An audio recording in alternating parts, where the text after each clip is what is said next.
So, dear learners, knowledge grows when it is shared. ज्ञान और भी बढ़ता है अगर उसे शेयर किया जाए। तो वीडियो को लाइक और शेयर जरूर कीजिए ताकि और लोग भी सीख सकें।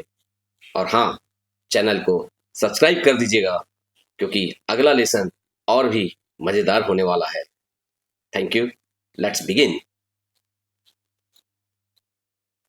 सो डियर स्टूडेंट्स, लास्ट वीडियो में हमने प्रोनाउन केस के बारे में पूरा विस्तार से पढ़ा है और उसका हम 3 वीडियो उसके लिए बना चुके हैं। मैं चाहता हूं कि आप पूरे 3 वीडियो जो है पहले की आप देखिए ताकि ये वीडियो जो है वो आपको समझ में अच्छे से आ जाए। तो चलिए हम सबसे पहले आपको एक बार बता देते हैं कि हमने 3 केस पढ़ा था, नॉमिनेटिव, पजेसिव और ऑब्जेक्टिव, और ये सब मीनिंग को हम देख चुके हैं। पिछली वीडियो में जाकर के देख लीजिए, हम यहाँ पे रिपीट नहीं करेंगे। ओके, अब हम प्रैक्टिस करेंगे पजेसिव केस में। करेक्ट। चलिए, पजेसिव केस में हमने आपको बताया कि पजेसिव केस 2 भागों में बटा हुआ है, पजेसिव एडजेक्टिव और पजेसिव प्रोनाउन में। ठीक है, तो दोनों क्या होता है आप देखिए। पजेसिव एडजेक्टिव है, एडजेक्टिव है मतलब वो एडजेक्टिव यानी विशेषण होता है, और एडजेक्टिव मतलब किसके साथ आता है? नाउन के साथ आता है हमेशा। तो ये इसके साथ में एक नाउन का होना जरूरी है, इसके बाद में, है ना, इसके बाद में एक नाउन का होना जरूरी है और इसके बाद में कोई नाउन का होना जरूरी नहीं है। जब इसको अकेले यूज करें तो ये अकेले ही होता है। राइट। यहां देखो, मैंने तीनों को ले लिया है ये लास्ट वीडियो में जी। आई एम अ स्टूडेंट, तो आई का मतलब होता है मैं, तो मैं एक विद्यार्थी हूं। I am a student. अब देखिए, दिस इज माई स्कूल, अगर हम स्कूल के ओर बताते हुए हम बोल रहे हैं कि यह मेरा स्कूल है। This is my school, this is my school, यह मेरा स्कूल है। तो मेरा के लिए हम क्या यूज किए? माई। मेरा के लिए क्या आया? माई। या देखो, माई यानी क्या होता है? मेरा, मेरे और मेरी। तो हमने मेरा के लिए क्या यूज किया? माई। दिस इज माई स्कूल, यह मेरा स्कूल है। अब देखो, अगर हम ये स्कूल को हम यहां पे ले आते हैं, स्कूल को उठा के यहां, यानी ये स्कूल को यहां उठा के लाएंगे। देखो, स्कूल को यहां उठाएंगे तो यह स्कूल मेरा है। तो यह स्कूल के लिए हम क्या लगाएंगे? दिस स्कूल, है ना। यह स्कूल को हम क्या बोलेंगे? This school. और है के लिए इज। अब लास्ट में क्या बचा? मेरा। तो माई बस नहीं बोलना है, दिस स्कूल इज माई बोलेंगे तो गलत हो जाएगा। तो माई को हम क्या करते हैं? माइन बना देते हैं यहां पे, क्योंकि अब नाउन जो है इसके बाद जो आ रहा था वो नाउन कहां चला गया? इधर आ गया, पहले चला गया। तो अब हमको इसके बाद में फुल स्टॉप ही लगाना है, यही बात बचा था। तो शब्द अकेले है, गुड, है ना। तो यह स्कूल मेरा है, तो यह स्कूल को हमने क्या बोल दिया? This school is my. इस सिचुएशन में हम ये पजेसिव प्रोनाउन का यूज करेंगे। अंडरस्टैंड? ऐसे ही पूरा है ना। हम इसको और प्रैक्टिस करेंगे। अब देखो, my teacher teachers me, my teacher teachers me, मेरे शिक्षक मुझे पढ़ाते हैं, मेरे शिक्षक मुझे पढ़ाते हैं। तो यहां पे मी यानी क्या होगा? मुझे। ठीक है, ऑब्जेक्ट है इसलिए यहां पे हमने मी लगाया। माई टीचर टीचर्स मी यानी मुझे। करेक्ट। अब आगे आते हैं हम। वी का होता है अवर और अवर्स। वी आर स्टूडेंट्स, हम विद्यार्थी हैं। दिस इज आवर स्कूल, है ना, यह हमारा स्कूल है। This is our school, our school मतलब हमारा स्कूल। अब स्कूल को इधर ले आओ, तो दिस स्कूल इज, अब आवर है तो हमने बताया था कि आवर में आर में क्या जोड़ना है? एस। जहां भी आर आता है वहां पे एस जोड़ के उसको खत्म करेंगे। तो यह स्कूल हमारा है, तो दिस स्कूल इज आवर्स। कई लोग लगा देते हैं this school is our, this school is our नहीं होगा, this school is ours, this school is ours. Correct. अब हमारे शिक्षक, फिर से आ गया, देखो हमारे शिक्षक, तो हमारे शिक्षक, अब अवर के बाद में नाउन है इसलिए हमने क्या लगाया? Our teacher. अवर के बाद में नाउन है ना, इसलिए हमने क्या लगाया? Our teacher. ये देखो, टीचर क्या है? नाउन है। तो हमारे शिक्षक के लिए क्या लगाएंगे? Our teacher. अवर टीचर नहीं होगा, क्या होगा? Our teacher. हमारे टीचर, अवर टीचर टीचर्स, हमारे शिक्षक पढ़ाते हैं। किसे? हमें। तो हमें ये ऑब्जेक्ट है, टीच का ऑब्जेक्ट है, तो ऑब्जेक्टिव केस अस का यूज किए। हमारे टीचर हमें पढ़ाते हैं, our teacher teachers us. Correct. अब देखो, अब यू की बारी है, तो यू का योर होता है या फिर योर्स होता है, और ऑब्जेक्टिव केस में यू। तो आप एक विद्यार्थी हैं, यू आर स्टूडेंट्स, आप विद्यार्थी हो, है ना, एक से ज्यादा है तभी एस लगाया। तुम विद्यार्थी हो यानी आप लोग विद्यार्थी हैं। और यह आपका स्कूल है, तो this is your school. School साथ में है करके योर स्कूल लगा है। अब स्कूल को हटा के इधर ले आते हैं, तो दिस स्कूल इज योर्स। अब एस लग जाएगा, दिस स्कूल इज योर्स। यह स्कूल तुम्हारा है। तुम्हारा शब्द के लिए तुम्हारा, बिल्कुल। यहाँ पे थोड़ा सा याद रखना मैडम, यहाँ पे गलती क्या करते हैं लोग, जो लेटर लिखते हैं, लेटर राइटिंग करते हैं, तो उसमें क्या है, यहाँ पर योर्स लिखते हैं नीचे में, तो नीचे में योर्स लिख करके यहाँ पे अपॉस्ट्रॉफी लगा देते हैं। अपॉस्ट्रॉफी मतलब ये ऐसा वाला चिन्ह को अपॉस्ट्रॉफी चिन्ह कहते हैं। अपॉस्ट्रॉफी साइन लगा देते हैं योर्स। अरे योर्स, ये अपॉस्ट्रॉफी साइन क्यों लगता है? का के की के लिए, का के की के लिए। अब भैया सीधा योर का मतलब, यानी योर का या योर्स का मतलब पूरा क्या हो रहा है, आपका, आपके, आपकी, या फिर तुम्हारा, ये तुम्हारे, देखो, तुम्हारी। हाँ, ये योर का मतलब आपका, आपके, आपकी। का के की तो लग ही चुका है, और उसमें अपॉस्ट्रॉफी एस क्यों लगाओगे? तो ये अपॉस्ट्रॉफी एस लगाने से नंबर कटता है और बिल्कुल गलत है वो, राइट। तो दिस स्कूल इज योर्स, बिना अपॉस्ट्रॉफी लगाए लिखना है। बहुत लोग गलती करते हैं, थोड़ा सा ध्यान दीजिएगा इसको, करेक्ट। अब देखो, आपके शिक्षक, अब यहां पे देखो आपके शिक्षक या तुम्हारे शिक्षक, तो तुम्हारे शिक्षक मतलब ये देखो फिर से पॉजिटिव केस आ गया, तो यहाँ पे योर टीचर होगा, टीचर्स यू। अब यू क्या है? ऑब्जेक्ट है, इसलिए हमने ऑब्जेक्टिव केस का प्रयोग किया, ये ऑब्जेक्टिव केस यू, करेक्ट। तो यहां पर सब्जेक्ट भी यू है और क्या है, ऑब्जेक्ट भी यू ही है।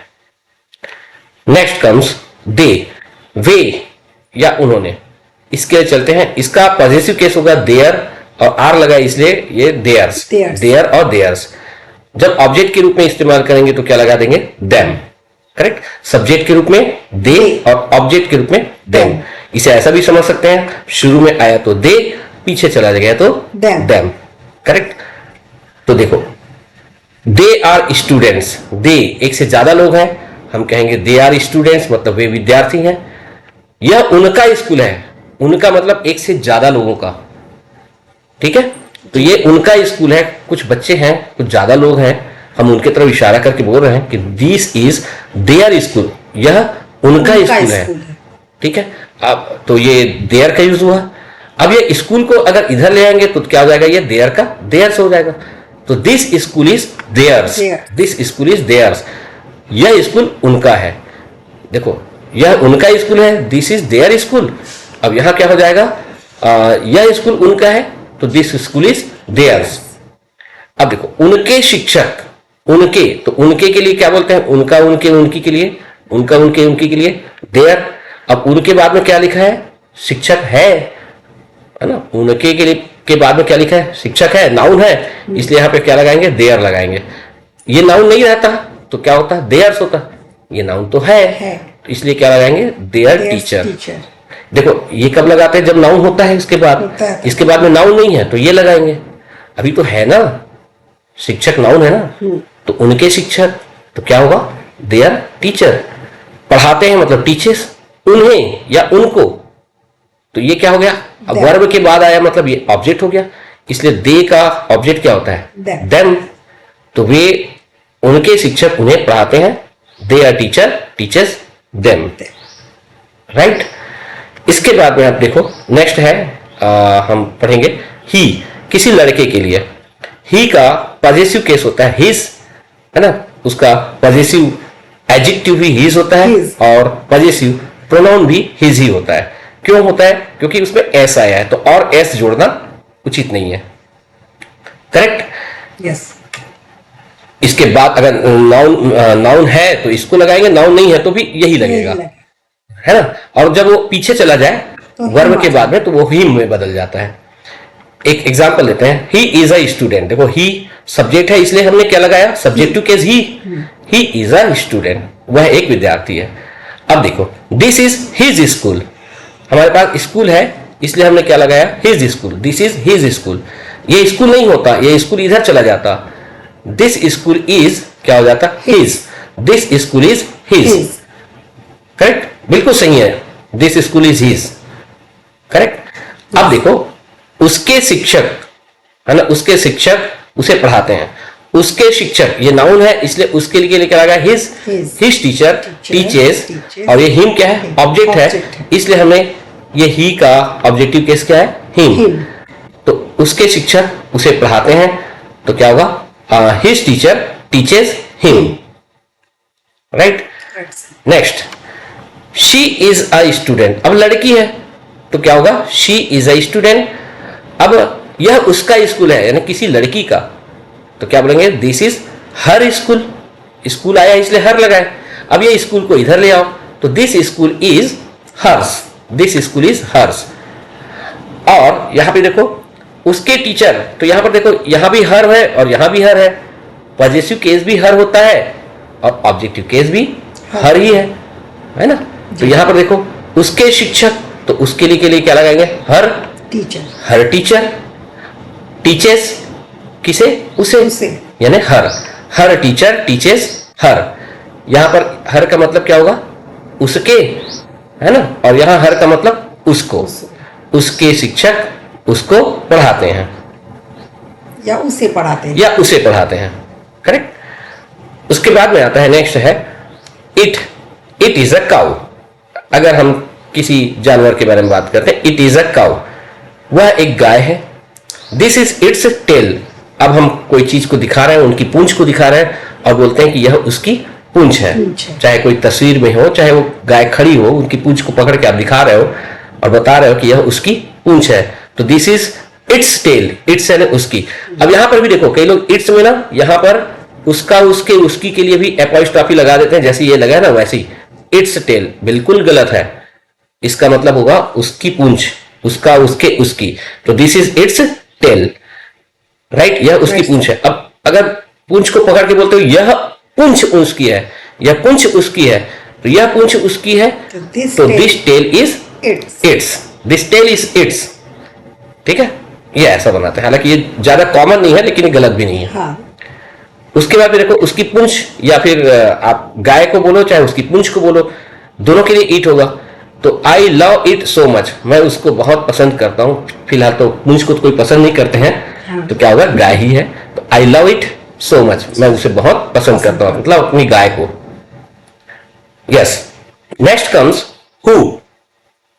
हु मतलब कौन या किसने, अगर सब्जेक्ट है तो। और ऑब्जेक्ट में क्या हो जाएगा? वो हुम हो जाता है। हुम यानी किसे या किसको। और ये हुज यानी किसका। यहां भी देखो एस लगा हुआ है, इसलिए इसका ये वाला फॉर्म भी वही होता है, ठीक है। तो इसलिए हुज बस पढ़ेंगे इसमें। तो यहां पर देखो वहां विद्यार्थी कौन है?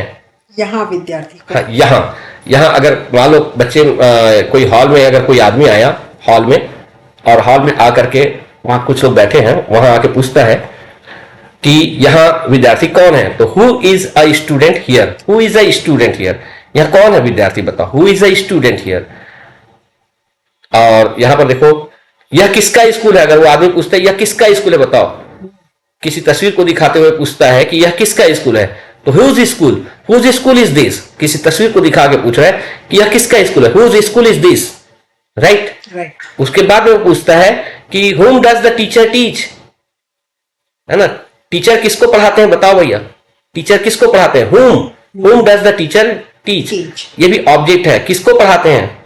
ऊपर पहले वीडियो में डाल चुका हूं, उसमें पूरा बताया गया है, जी जी, है ना, कि सब्जेक्ट क्या होता है, ऑब्जेक्ट क्या होता है। अगर उसको देख करके इस वीडियो में आए होंगे तो मैं कहता हूं कि आपकी मास्टरी बनती जा रही है, राइट। तो आप उसको पूरे प्रीवियस वीडियो पूरा अच्छे से देखिए, कोई हड़बड़ी नहीं कीजिए। सारे वीडियो जो है वो आपके यूट्यूब में डला हुआ है। कोई वीडियो को ना प्राइवेट किया जाएगा और ना ही अनलिस्ट किया जाएगा और ना ही डिलीट किया जाएगा। तो इसलिए क्या है, प्रीवियस वीडियो आप अच्छे से फॉलो करो, नोट्स बनाओ और इस प्रकार से इसको पढ़ते जाइए, राइट। तो स्टेप बाय स्टेप अगर आप वीडियो को देखते हैं तो आपको क्लियर हो जाएगा। यस। अब देखो नाउन के लिए है, कंफ्यूजन है वो। बहुत बढ़िया। अब नाउन के लिए John is a student, John एक विद्यार्थी है, जॉन इज अ स्टूडेंट। अब जॉन क्या है, यहाँ पे सब्जेक्ट हो गया, तो जॉन को जॉन ही लिखेंगे, जॉन एक विद्यार्थी है। अब देखो यह जॉन का स्कूल है, तो this is Johns school, this is Johns school. अब बताओ कि यह, अगर हम कहेंगे यह स्कूल जॉन का है, यह स्कूल, तो यहां पर देखो दिस स्कूल इज जॉन्स, है ना, दिस स्कूल इज जॉन्स, बिल्कुल सही है, शर्माना नहीं है। दिस स्कूल इज जॉन्स, यानी जॉन पीछे चला आएगा, राइट। जॉन के टीचर जॉन को पढ़ाते हैं, तो जॉन को के लिए कुछ लगाने की जरूरत नहीं है, वो सीधा पीछे चला जाएगा तो जॉन को लग जाता है। जॉन के टीचर, तो ये देखो John's teacher, teachers John, correct. तो समझ में आया? यहां पर थोड़ा ध्यान देना, वो टाइप नहीं हुआ है। दिस इज जॉन्स स्कूल, और अगर हम कहेंगे यह स्कूल जॉन का है तो दिस स्कूल इज जॉन्स, बिल्कुल, दिस स्कूल इज जॉन्स। अगर मैरी है, कोई लड़की का नाम है, तो दिस स्कूल इज मैरीज, या दिस इज मैरीज स्कूल, या दिस इज मैरीज स्कूल, या this school is Mary's, correct. तो ये देखिए पूरा, आप इसमें पूरा अच्छे से प्रैक्टिस कीजिए आप, और अगर इसको प्रैक्टिस कर लेंगे तो हमारा जो मिशन है स्पोकन इंग्लिश का, समझो ये आरंभ हो जाता है। और इसके बाद में फिर सारी जो शुरुआत जो है वो this is the beginning, right. इसको अक्सर टीचर लोग या फिर बच्चे लोग जो सीखने वाले हैं इसको नजरअंदाज कर देते हैं, नेग्लेक्ट कर देते हैं, और आगे बहुत परेशानी होती है। अगर ये सब चीज है तो आपको वॉइस और नरेशन में बहुत ज्यादा हेल्पफुल होगा, करेक्ट। तो ये 4 पार्ट में इसको बनाया हूं, और 5वें पार्ट में इसका और बनाऊंगा, और 5वें पार्ट की वीडियो में प्रैक्टिस है, तो हर बच्चों को उसमें प्रैक्टिस में पार्टिसिपेट करना बहुत जरूरी है, ताकि इसमें मास्टरी आपकी आ जाए। Is that clear? Okay, thank you so much for watching this video. और यदि चैनल को अभी तक सब्सक्राइब नहीं किया है तो please do subscribe the channel, press the bell icon, and also press all notification for that, so that you can receive all the notifications in time. Okay, bye. Okay, bye.